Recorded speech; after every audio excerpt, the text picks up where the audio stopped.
Thank you so much. Thank you very much. Well, thank you very much, Vice-Chancellor, and it's a great pleasure to be here today to address this particular question. The question arises from having been asked some time ago to give this lecture, and I'm sure all of the people here, the academics in particular, know that when you're asked to do something, you think of a title and you think, oh yes, that'll do. And then about a week before you actually have to give the lecture, you think, oh my God, what did I really think? What was I thinking of? But I hope that the thoughts which I've put together will be helpful for this evening's discussion, particularly when we get all the technology working effectively. Right. Very good. So it seems to me that it's a commonplace that in the 25 years or so since the fall of the Berlin Wall, the world has paradoxically become a more dangerous and more unstable place. Policymakers, once crowned with the certainty that the man in Whitehall knows best, now appear not just fallible, but uncertain, indecisive, even impotent. For example, a key figure in the most severe economic recession of the modern era, Alan Greenspan, the former head of the US Federal Reserve Bank, told the US House of Representatives in October 2008, 1 month after the collapse of Lehman Brothers, and he said, and I quote, "The modern risk management paradigm held sway for decades. The whole intellectual edifice, however, collapsed in the summer of last year." The whole intellectual edifice collapsed. In other words, the most powerful central banker in the world was admitting, honestly but frighteningly, that he'd not understood the risks inherent in the market that he was supposed to be regulating. Indeed, it's now generally accepted that the measures enforced by the regulators prior to the crisis actually made matters worse. Now, it's easy for those of us not struggling with day-to-day emergencies to take a rather censorious view of the politicians and officials who are actually trying to do something. I have enormous sympathy for those struggling with the frightening prospects of Russian revanchism and the chaos in the Middle East. I certainly have no idea what to do in either case. But I've rather less sympathy with the seeming inability of policymakers to ensure a decent minimum standard of living for all in Western Europe and North America, despite the productive power of modern industry. That up to 1/3 of the population of Greece today has no access to any medical care is a condemnation not just of governments in Greece, but I believe of those in power in Europe as a whole. Is finding a solution to the problem of growing inequality really so difficult? So the question I'm going to try to answer this evening is, why has policymaking apparently become so difficult today? You know, I put the word apparently in to sort of hedge my bets. Or to bring the issue close to home, are we hopelessly naive in establishing Bath's Institute of Policy Research when the actual implementation of policy seems to be so problematic? If nothing is going to work, why are we wasting our time? Now, because I'm an economist, the focus will be on economic policy. I do, however, hope to use some examples from science policy, and I'll reflect particularly on the importance of scientific method in policy making. So I want to argue that 3 major phenomena are rendering policy making today not just difficult, but ineffectual. I will also suggest that the barriers to policy effectiveness can be overcome, and that the universities in general, and Bath IPR in particular, can make an important contribution to removing those barriers.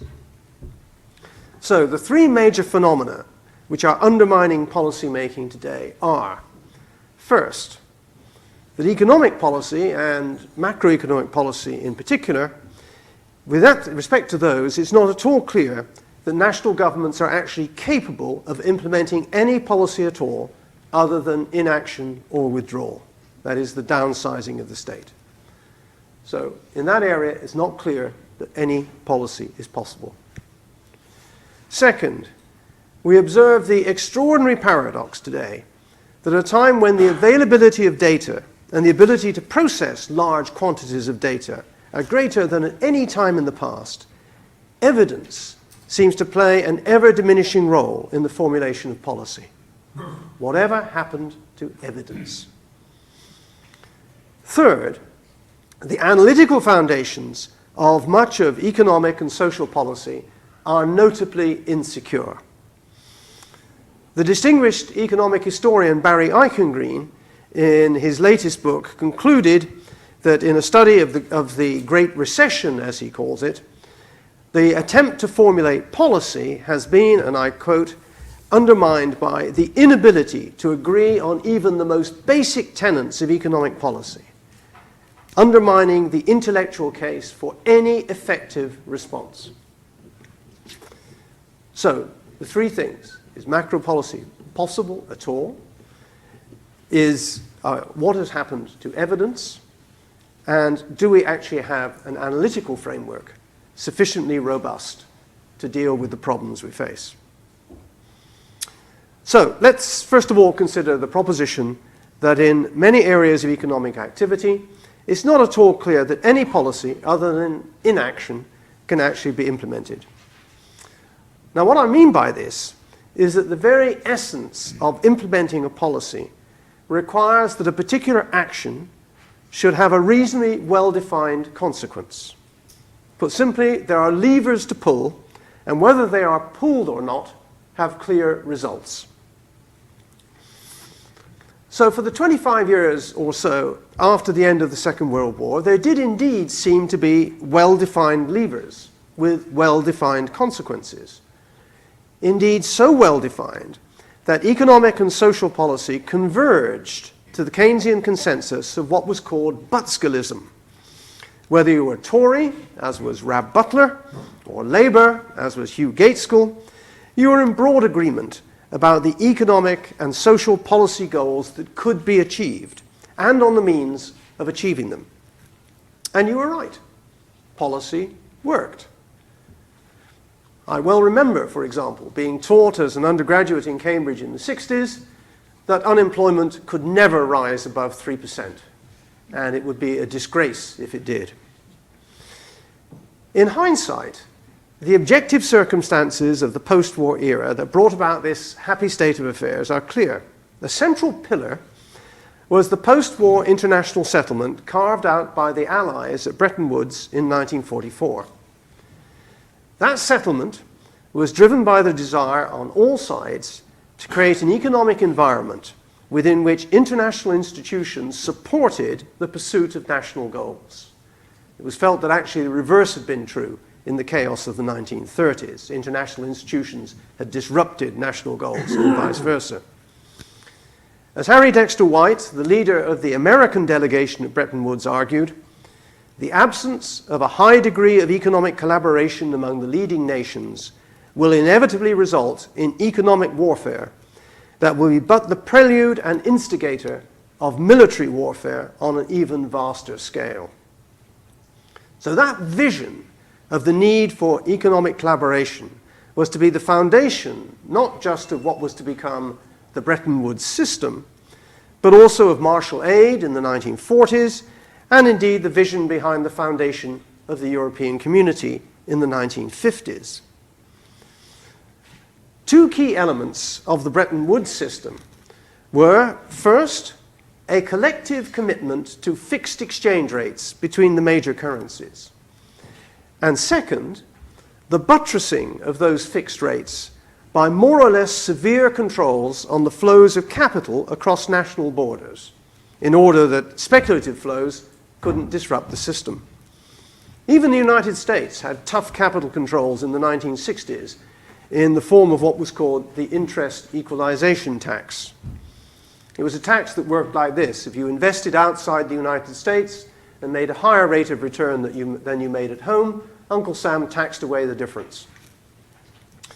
The result was that whilst trade grew apace in the post-war era, the capital markets of national economies were to an important degree insulated from one another.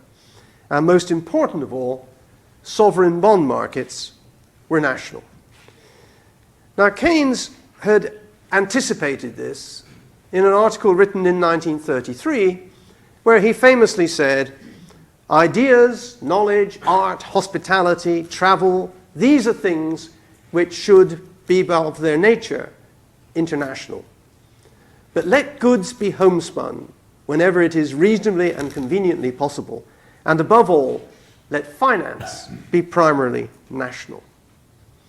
Now, albeit imperfectly, that goal of primarily national financial systems was achieved, and consequently, national economic policies, Butzkellism in the UK, and the commitments to full employment characteristic of the post-war era could be pursued subject only to the risks of national financial disturbances. This comfortable world of domestic economic policy making ended decisively on the 15th of August, 1971. On that day, President Richard Nixon, responding to a build-up of irresistible financial pressures, closed the gold window, as it was called, decoupling the value of the dollar from gold, a rate of exchange fixed since the war at $35 an ounce. That particular fixed rate had been the linchpin of the post-war international fixed rate system. Over the next 18 months, frantic attempts were made to restore a fixed rate system, but it failed. And by the end of 1973, it was clear that the West had entered a new era of fluctuating exchange rates between the major currencies. Now, why does this matter? A particular characteristic of the system of fixed exchange rates had been that foreign exchange risk was carried by the public sector. A German car manufacturer, let's say, exporting to the United States, knew exactly how many D-marks would be received in exchange for the dollars paid for the car. Once the gold window was closed and currencies began floating in value against one another, the German car manufacturer no longer knew how many D-marks would be received when selling a car for dollars. Foreign exchange risk was privatized. This new private sector risk was a significant threat to international trade. However, it could be overcome if, in this case, German producers could have access to dollar capital markets, enabling them to hold and trade a range of financial instruments that would hedge their risk. For this to be possible, capital controls had to go. Accordingly, on the 1st of January 1974, controls were abolished in Germany, Switzerland, and the United States. The other major countries, including the UK, followed in the next few years. A new open financial market was born. Now, the results have been dramatic. If we look, for example, at the volume of foreign exchange trading in relation to the trade in goods and services. In 1971, the volume of foreign exchange trading relative to trade was 2 to 1. The total value of exchanges, of currencies, compared to the value of trade, 2 to 1. Today, that ratio is 80 to 1. 80 to 1. Overseas trade in US bonds back in 1971 was worth 3% of US GDP. Today, it's 200% of US GDP. But anything the Americans can do, we can do better. The overseas trade in UK bonds rose from nil in 1970, it would have been illegal, to 1,000% of UK GDP in the early 2000s. Now, the consequences for economic policy making were equally dramatic. National policies were now subject to the scrutiny of the international bond market. A government pursuing the old Butzkelite policy, planning a Keynesian-style fiscal expansion to support output and employment, would find its efforts frustrated by rising interest rates as unsympathetic bond traders, fearing an upturn in inflation, bailed out of the national bond market. Even the United States was not now immune to the international pressures. as James Carville, President Clinton's well-known political advisor, he was from Louisiana, you may remember. I can't do the accent, but there we go. Remarked after a particularly bruising encounter with the international bond market. This is what Carville said. I used to think that if there were reincarnation, I wanted to come back as the president, or the Pope, or as a 400 baseball hitter. For those who don't know baseball, that's fantastically good. But now, I would like to come back as the bond market. You can intimidate everybody. So, financial globalization has removed the levers that once were there to be pulled. The Butskellite world has gone forever. The powers that were once exercised by national governments, both financial and fiscal, are no longer obviously relevant. National governments are trapped in irrelevant national jurisdictions and are seemingly ineffectual in the face of organizations that can bestride national boundaries, whether they be international corporations or international banks. The current furore, for example, over the avoidance of taxation by well-known companies is a byproduct of this globalized world. So the tools that Keynes provided to save us from depression no longer seem to work. And the likelihood of a return to the comfortable policy world of the Keynesian consensus seems to be vanishingly small. So globalization has taken away the levers that we once knew we knew to pull and knew the consequences of pulling. My second major characteristic of policymaking today is that evidence seems to play an ever-diminishing role in the formulation of policy. And this seems to be true at international, European, and national levels. In their book, Poor Economics, two MIT professors, Abhijit Banerjee and Esther Duflo, have argued that in the assessment of the impact of development policies applied by international agencies in the third world, the use of evidence is notable by its absence. To quote Banerjee and Duflo, the practice of development policy, as well as the accompanying debates, seem to be premised on the impossibility of relying on evidence. Verifiable evidence is a chimera, at best a distant fantasy, at worst a distraction. We have to get on with the work whilst you indulge yourselves in the pursuit of evidence, is what hard-headed policymakers and their even harder-headed advisors often told us. This book, that's their book, Poor Economics, builds on a body of knowledge. A lot of the material we will talk about comes from randomized controlled trials. But we'll also make use of many other types of evidence, qualitative and quantitative descriptions of how the poor actually live, investigation of how specific institutions function, and a variety of evidence on which policies have worked and which have not. This intensely evidence-based approach leads Banerjee and Duflo to sometimes surprising conclusions. For example, they find that the policy of distributing free food to the poor does not result in increased calorie consumption. They also find the poor need to borrow in order to save, and that the poor miss out on free life-saving immunizations, but buy drugs they don't need, and so on, and a variety of these particular studies. But it's not just the international agencies that fail to make the link between evidence and policy. At the end of January, just a few weeks ago, the European Commission abolished the post of Chief Scientific Advisor. In a talk last August, the first and now the only holder of that post, the biologist Professor Anne Glover, gave a candid account of her time at the Commission. She'd been surprised by the appetite for scientific advice in Brussels and noted that EU policies were more technical than national ones, and this tended to drag science into the political battlefield.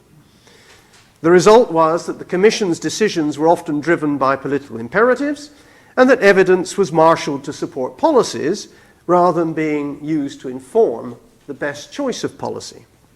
One area in which Anne Glover had become embroiled was the issue of GM crops. She'd given clear, documented scientific opinion, and it wasn't liked.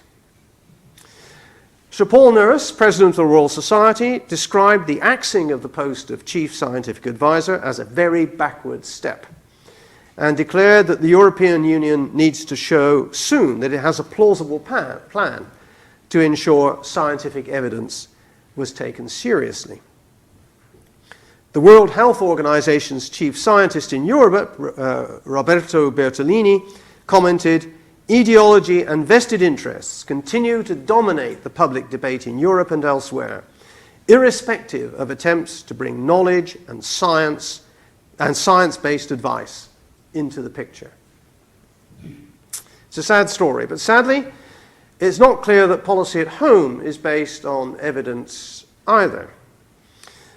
Recently, at the meeting of a parliamentary committee, Anne Begg MP had some questions for the Employment Minister, Esther McVey, on the Welfare Reform Act of 2012. She wanted to know how cuts to benefits, having carefully gathered evidence from charities and food banks in advance. She started questioning about the job seekers allowance sanction, as it's called, which means that the time before you receive an allowance has gone up from 2 weeks to 4 weeks, and the maximum time for which you can receive it has gone down from 3 years to 6 months. These are quite sizable changes. So what evidence, she asked, did you have on the likely impact on claimants that these extended sanction periods would actually have? The minister replied, benefit sanctions are effective. But it was asked, as a practical matter, are there any reasonable grounds that could be shared with any reasonable person to think this policy would be effective? Any attempt to visualize how it would look? It soon became evident that there were not. The chair of the committee summed up, "I take it from your failure to answer the question that you did not do any research." Ms. McVey did not reply. In a study published in 2010, the Joseph Rowntree Foundation suggested an explanation for the decline of evidence in policymaking. They said, in countries where policy objectives are more closely connected to taxpayer buy-in, irrespective of empirical evidence, one could argue that even the best specified impact results are of little or at least secondary importance to the political impetus for reform. In other words, governments and electorates don't tend to care too much about evidence. My third factor affects academics most closely, and academic economists in particular. As noted already, as far as economic policy is concerned, there is today a total lack of agreement as to the analytical framework that should be used to tackle the Great Recession. But even worse, where there is some agreement on fundamentals, it actually has little or no foundation in theory or evidence. It's a familiar criticism that not only did economists fail to predict the crisis of 2008, and what could have been more embarrassing than to be one of that group of LSE economists who are asked, why not, by none other than Her Majesty the Queen, the economists are also failing to produce a blueprint for sustained recovery, especially here in the Eurozone, or especially in the Eurozone. I wish to argue that these failures derive, at least in part, from the analytical foundations of modern economics. Now, the intellectual triumph of economics as a discipline, a triumph heralded by Adam Smith's Wealth of Nations, derived from the combination of deductive modeling, mathematical modeling if you like, abstract formal argument that dissected complex problems and produced clear conclusions. A combination of that sort of modeling with empirical evidence. A striking example was, for example, David Ricardo's pamphlet of 1815 called The Essay on Profits, with its clear demonstration in what we would today call a formal model of the damage that the Corn Laws did to the growth of industry, culminating in the ringing declaration that the interest of the landlord is always opposed to that of the consumer and the manufacturer. Ricardo's model gave the argument clarity and power. Deductive reasoning gave the economic argument for free trade clarity. However, and this is a vital qualification, in the hands of Smith or Ricardo or indeed Keynes, deductive modeling did not stand alone. It was immersed in a rich historical, institutional, and empirical narrative. The tragedy of economics as a discipline is that the intellectual sophistication of deductive modeling has all but overwhelmed the messy world of history, of institutions, of inductive reasoning. Theory is dominating evidence. The theoretical proposition that dominates modern economics is, as every first-year student knows, the proposition that prices and outputs are determined by the relationship between supply and demand. The necessity of the simultaneous determination by supply and demand of equilibrium prices and quantities means that the theory of price and the theory of output and employment are one and the same theory.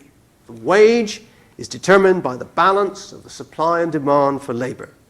The balance of supply and demand is another way of saying that labor is fully employed. Markets clear. Now, this theory of employment, this basic vision of the economy, consists of two propositions. The first is that there exists, you can demonstrate analytically that there exists, a set of market clearing prices for all commodities and all inputs, including labor. And second, that competitive forces will cause prices to gravitate to these market clearing levels. Thus, prices will move in a way such that the wage tends to clear the labor market. Everyone who's looking for a job will find one. The existence of a market clearing set of prices does not, of course, mean that such prices will actually be established. All manner of short period disruptions may prevent prices from gravitating to their market clearing levels. Trade unions may keep wages sticky, firms may manipulate prices, governments may intervene in a manner that distorts markets, uncertainty or lack of information may lead to serious miscalculations by firms or governments. Any of these imperfections may lead to stagnation or unemployment or all manner of economic ills. Now, Keynes took a view on this, and he summed up really the character of modern economics with remarkable clarity in a talk given on the BBC in 1934. He argued that economists, and I quote, fall into two main groups. Not the right and the wrong. Fall into two main groups. On the one side, says Keynes, are those who believe that the existing economic system is, in the long run, a self-adjusting system, though with creaks and groans and jerks and interrupted by time lags, outside interference and mistakes. On the other side of the gulf are those who reject the idea that the existing economic system is in any significant sense self-adjusting. The strength of the self-adjusting school depends on its having behind it almost the whole body of organized economic thinking and doctrine of the last 100 years. This is a formidable power. It's the product of acute minds and has persuaded and convinced the great majority of intelligent and disinterested persons who have studied it.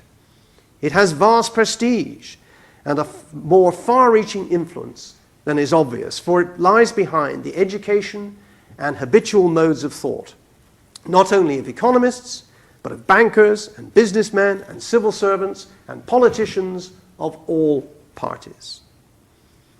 Thus, he goes on, if the heretics on the other side of the gulf are to demolish the forces of 19th century orthodoxy, they must attack them in their citadel. No successful attack has yet been made. Now I, says Keynes, range myself with the heretics. Now I'm sure everyone here will have noticed that the dispute that Keynes was referring to in the 1930s is exactly the same dispute that dominates the debate today for and against the policy of austerity. Austerity will work if, in due course, the economy is self-adjusting. Austerity is a means of correcting imperfections, and although adjustment may be painful, in the end it will work. If the economy is not self-adjusting, however, then austerity will not work, and other measures must be taken to ensure that there's enough demand to secure full employment. So is there a logically consistent theory of a self-adjusting economy to provide a firm foundation for austerity? The argument was nicely put by Jürgen Stark, a former member of the Council of the Bundesbank and of the European Central Bank Board, writing in the Financial Times just last week. Stark said, "The most important principles for policy are the primacy of price stability, the promotion of competition in all markets, the protection of property rights, freedom of contract, and the idea that individuals should bear the risks of their own decisions, and the losses of banks should not be borne by the whole of society. Calls for additional macroeconomic stimulus ignore the causes of the European malaise. German economists oppose the treating of the symptoms. They warn against apparent solutions that act like political tranquilizers in the short term, but only conceal the true economic challenges." Stark is here presenting Keynes's image of the self-adjusting school. Now, the only logically coherent proof, and there's only one, of the existence of market equilibrium, the only, if you like, intellectual foundation for Jürgen Stark's argument, is provided by the works of two American economists, Kenneth Arrow and Gérard Debreu, work that was done in the 1950s. And it's on this analysis that the macroeconomic modeling of austerity ultimately rests. They demonstrate, under fairly strict and limited assumptions, but economists always have strict and limited assumptions, that a market clearing equilibrium will always exist. However, the Arrow-Debreu analysis does not provide a firm foundation for the policy, as none other than Debreu himself has shown. Debreu has been associated with something rather grandly called the Sonnenschein-Montel-Debreu theorem. And this refers to the second part of the self-adjusting story, that competitive forces will cause prices to tend to their market clearing levels. He shows that this cannot be demonstrated even in the best of all possible worlds. It's not possible to demonstrate analytically that a change in some price variable, a wage, interest rates, or exchange rates, for example, will affect a corresponding quantity in the definite direction. So, for example, falling wages don't necessarily increase the amount of labor employed. Now, this should be devastating for any policy based on the presumption of a market clearing equilibrium, of a self-adjustment, since no such presumption can be made. But it's not. Not only is evidence ignored, but analysis is ignored too, and the same policies are pursued regardless. So, these three characteristics, the absence of credible levers in a globalized world, the absence of evidence-based policy, and theoretical coherence, well, they amount to a pretty dismal state of affairs. Now, I'm sure everyone here will be thinking, and I think they're right, that I've placed excessive stress on the negatives. And in search of clarity, I have overstated my case. I agree. Of course, globalization has not rendered economic policy totally impotent. There are still some levers available, even if the connections to outcomes are less well defined than they once were. And of course, not all policy making is evidence-free. And of course, not all macroeconomic policy is based on the theory of a self-adjusting system. But whilst I may have exaggerated failings in the current state of affairs, I'm confident that I've identified a clear trend. The connections between levers and outcomes are increasingly eroded. Measures are increasingly less well evidenced, and everywhere the idea of self-adjustment is becoming increasingly the norm. For example, inflation targeting, now the dominant fashion in central banking, makes no sense outside the world of self-adjustment. And I think it's in counteracting and even reversing these trends that Bath IPR can and will make a transformational contribution. To illustrate how, I'm going to deal in reverse order with the three major challenges to effective policy making that I've just outlined, those three. So first, policy based on incoherent theory. Now, as I've argued, the idea that the economy is self-adjusting is still deeply ingrained in the psyche of all economists, even those who advocate Keynesian policies. Take, for example, Paul Krugman, who's argued very strongly for Keynesian-style policies in the face of the recession. He's also written, and I quote, "In principle, shortfalls in overall demand would cure themselves if only wages and prices fell rapidly in the face of unemployment. But in reality, prices don't fall quickly in the face of recession, but economists have been unable to agree about exactly why." In other words, self-adjustment would work if only prices moved fast enough. Or Joe Stiglitz, again another advocate of interventionist policies, who said, "With perfect markets, including perfect information, there will always be full employment. With imperfect information, there could be unemployment." I find these arguments extraordinary because once the force of Debreu's argument concerning the failure to self-adjust is fully taken on board, the power of Keynes's characterization of the key problem being the determination of effective demand, the power of that should be self-evident. Not least because Keynes's theory depends fundamentally on the specification of the institutional framework within which effective demand is determined, especially the financial framework.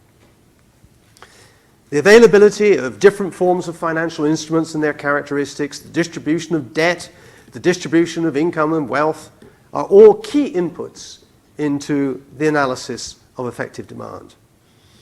An analysis, by the way, which certainly passes the test of logical coherence, even if there are some other bits of Keynes's general theory that do not.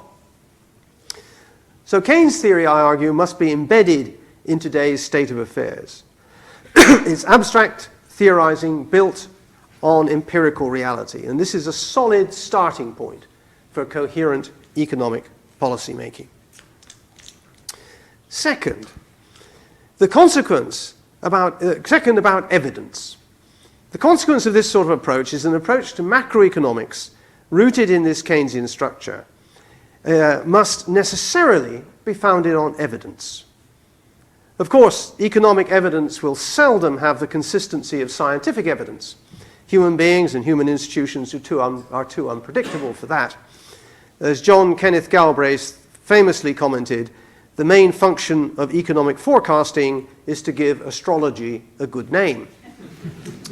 But there is enough consistency in the macro categories of the economy to permit the broad parameters of policy to be defined and consistent policy developed. For example, the fiscal stimulus embarked on in the United States and in Britain in 2009 was, or both of them were, in hindsight, an undoubted success. By the first half of 2010, the US was out of recession and growing at 2.5% a year. And the UK was growing at 2.5% a year too. Then, extraordinarily, in both countries, the policymakers took fright. Spending under the American Recovery and Reinvestment Act, President Obama's stimulus program, peaked in fiscal 2010, and then in 2011, Congress agreed $1.2 trillion worth of spending cuts. In Britain, the newly formed coalition government imposed spending cuts and tax increases amounting to a cumulative cut in demand of 5% of GDP. These policy reversals contributed to the slowest ever recovery from recession in modern times. slower even than the recovery from the Great Depression in the 1930s. Quite why policy was reversed is a complex issue best left to historians. But we can identify one contributory factor: a serious misreading of the evidence. In a paper published in 2010, the distinguished economists Carmen Reinhart and Ken Rogoff had previously been chief economist at the IMF and is now a professor at Harvard.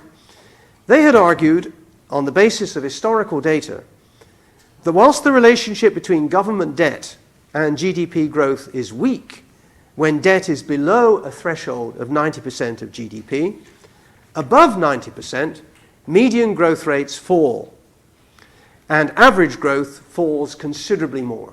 So there's a sort of threshold. This result was relied upon by George Osborne to portray public debt as the universal cause of financial crises. He said, as Rogoff and Reinhart demonstrate convincingly, all financial crises ultimately have their origins in one thing: government debt. Olli Rehn, the EU Commissioner for Economic Affairs, took the same line. Then, in the autumn of 2012, a professor at the University of Massachusetts, following his customary practice of setting his graduate statistics class the task, followed his customary practice of setting his graduate statistics class the task of replicating a well-known piece of empirical economics. This is the standard exercise he set. In this case, the students were asked to replicate the Reinhart-Rogoff result. They found they couldn't do it. But why not? Well, they tell us. They said, whilst using Reinhart and Rogoff's working spreadsheet, we identified coding errors, selective exclusion of available data, and unconventional weighting of summary statistics. After they'd corrected the errors, what did they find? When properly calculated, the average real GDP growth rate for countries carrying a public debt to GDP ratio of over 90%, the average growth rate is actually 2.2% a year, not minus 1%, as Reinhart and Rogoff had argued. Moreover, contrary to what they argue, GDP growth at public debt GDP ratios over 90% is not dramatically different from those at below 90%. It's the danger of giving problems to graduate students. Now, this sad story might be taken as a condemnation of the sloppy ways that economists have with statistics, and there's something in that, and the eager use by politicians of dodgy evidence to justify policy. But actually, I'm more optimistic. I'm on the side of the graduate students. To me, it shows the power of evidence to correct error, even if it is proved rather too late. It also reveals the danger of empiricism without theory. Any first-year statistics student could have told Reinhart and Rogoff that correlation is not causation. So we've got some basic theory. We can build an analysis on evidence, but are there the levers? Because even if we have analytically coherent, evidence-based policy, it might be of no use if policymakers still face the first problem, that the levers are no longer connected to outcomes, that globalization has trapped them in irrelevant jurisdictions without the necessary powers to manage demand, collect taxes, or influence the major corporations that dominate output and employment worldwide. Now, once again, a clue to this problem is found in the general theory, Keynes's general theory. A careful reading of the book reveals there's something very odd about it. Despite Keynes's concerns with the impact of international events on national economies that I mentioned earlier, in the general theory, there's no significant consideration of international trade or finance at all. The entire book is written as if for a single, isolated, autonomous economy, or alternatively, for the whole world. The institutional jurisdiction, the institutional framework, rather, is that of a single autarkic jurisdiction. Now, as far as the Butskellite world of the 50s and 60s was concerned, that assumption worked rather well. But as we've seen, it's seriously compromised today. Now, what we can learn from this is that policy needs to be designed for the relevant domain where the levers actually work. Our study of data and institutions should indicate where the effective levers really exist. Now, a major example of the failure to develop policy at the right level of jurisdiction is, of course, the Eurozone. As just about every serious commentator has noted, including Jürgen Stark, whom I quoted earlier, a monetary union requires a degree of fiscal union. In particular, it requires all union financial instruments, euro bonds, if you like, if the levers are to be connected to the outcomes. Now, the reason for this is that given that the Eurozone economy is just about as big as the US, any diversified bond portfolio, any major bond trader, actually has to deal in euro-denominated bonds. So everybody wants some exposure to the euro. But this can be obtained by investing in any of the various sovereign bonds. Investors have a right to choose as to which euro sovereign to hold, a choice that will be informed by calculation of risk and return. This also means that you can maintain your exposure to the euro, but switch from one sovereign to another. And you can do this fantastically easy because there's no foreign exchange risk. Any holder of euro cash and bank deposits, these lack national identity, can achieve the security of a desired national identity by moving cash balances, say from your Greek current account, into, say, German bonds. This is actually a formula for massive destabilizing capital flows. And it's these huge destabilizing capital flows that ensure that the cost of Greek borrowing, for example, reaches such great heights, and that the Greek government can actually run out of money, so to speak, within the next few weeks. It's James Carville's problem writ very large indeed. Untreated, this pathology will actually destroy the Eurozone. A similar problem of appropriate jurisdiction arises in trying to devise policies to deal with corporate tax avoidance, the whole problem of Starbucks and Amazon and so on. In an open world economy, this can only be tackled at an international level, say the level of the OECD or the G20. Now, it can be argued, as is the case with the Eurozone, that there's no political will to create the necessary institutions to put into effect the required powers at the level of jurisdiction which will allow levers to work. So if there's no political will, what's the point of working out detailed policies that are simply rejected as politically unworkable? But again, I'm more optimistic. Pointing out at the most general level where policy making should be located to be effective is enormously useful, because in the end, politicians all need policies that work. So if you point out, perhaps as an ideal type, perhaps the political institutions cannot be developed, but at least you know what structures should be imitated. For example, in international financial regulation, since the 1970s, international institutions have been developed and are reasonably effective, even not as effective as we would like them to be, even though the domain of the financial market is the whole world. International agreement has at least been able to approach some form of international decision-making. So coherent theory, evidence-based policies, identification of the relevant jurisdiction. What do these add up to for Bath IPR? Well, first, I believe that great progress can be made in economic and social policy, both by confronting the empirical and theoretical weaknesses that vitiate policy today, and by allying social scientists with colleagues in mathematics, science, and engineering, for whom the role of evidence and the commitment to theoretical consistency and relevance are, at least to an outsider, the foundations of their disciplines. The input of science into policy making is important not only for what it does for science policy, but for the propagation of the scientific method throughout government. So that's the first thing we can do. Second, we must engage more closely with policymakers themselves, officials and politicians. They are, if you like, the customers for our ideas. It's no good writing reports and hoping that someone will read them. Policymakers need to learn what this university has to offer, and we need to learn how best to communicate with them.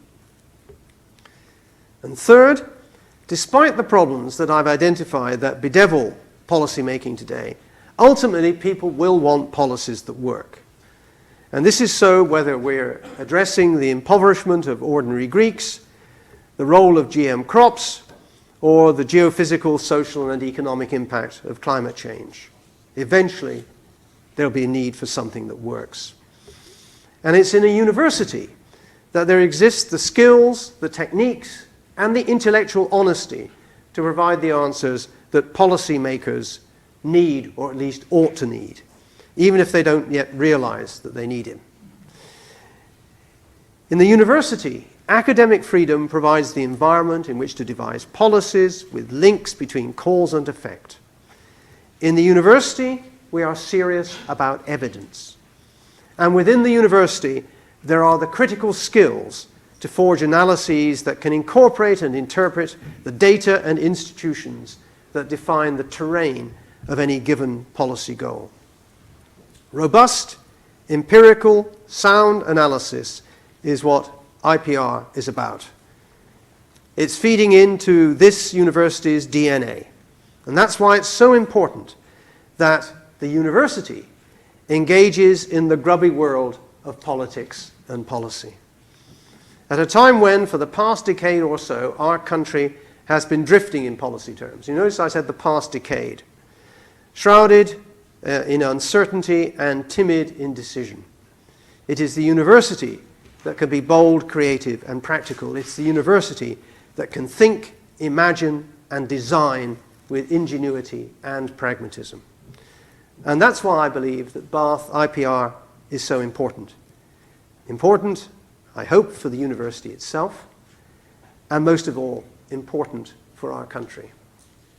Thank you very much.